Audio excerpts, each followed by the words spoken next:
Hello and thank you all for watching. This is Spanish Sunny with this week's astrological report. We have some very important aspects happening in astrology. We have the full moon on Thursday, happening in the sign of Taurus. Taurus, of course, is our finances. It deals with our resources. How in harmony are we with the resources that we have acquired, those possessions? And so this will have a culmination, a period where things have to rest. The full moon always, it's the culmination, finally coming to a rest, taking the feet off the accelerator.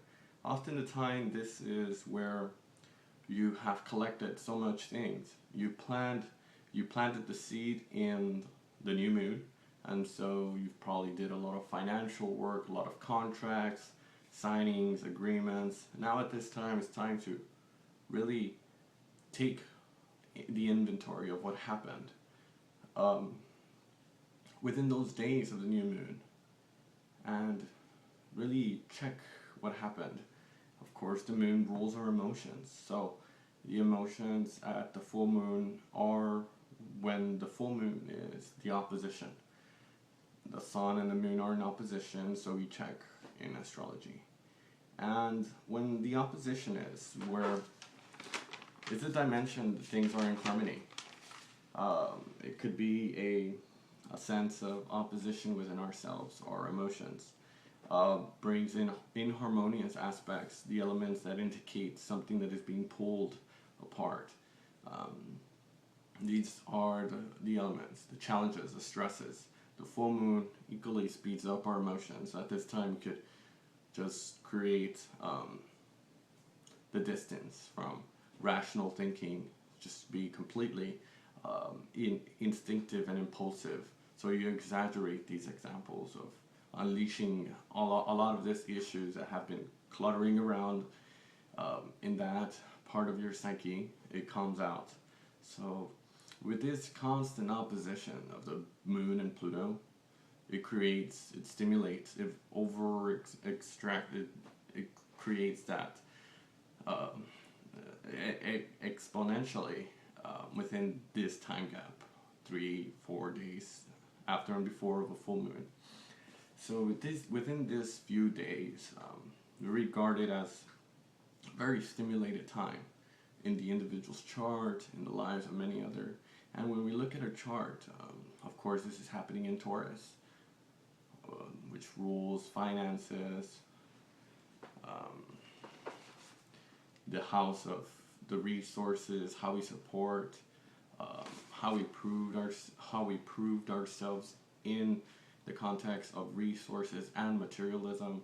Makes the polarity to Scorpio.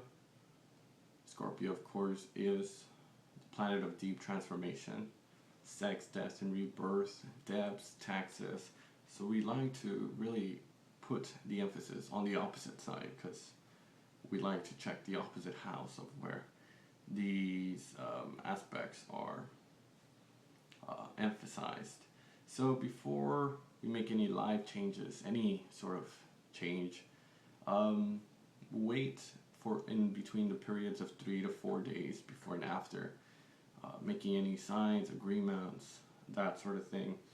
In terms of relationship, also, individuals' charts, check where you're projecting your energies in this time.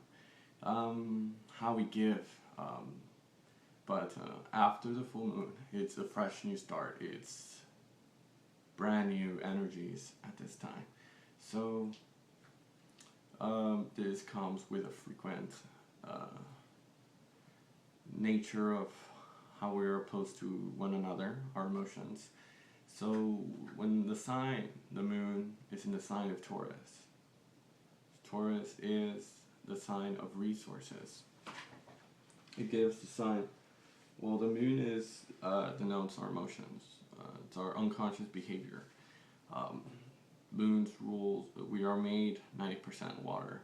So this stimulates humans. It changes their personality, their characteristics. Their element of water is the emotions.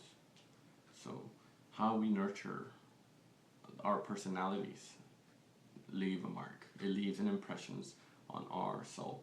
So, as we collected so much of this collecting of emotions in the past 28 days, well, this is going to give us a different side, detached perspective in our relationships to others, in the charts of others. This could be tendencies of opposition, of stress, of challenging aspects we have to face within our own psyche.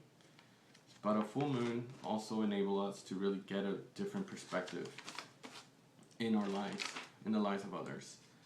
And on Monday, we have the moon making a supportive aspect with planet Saturn, the moon squaring Mars, Venus trining Chiron, and the sun making a sextile to planet Pluto.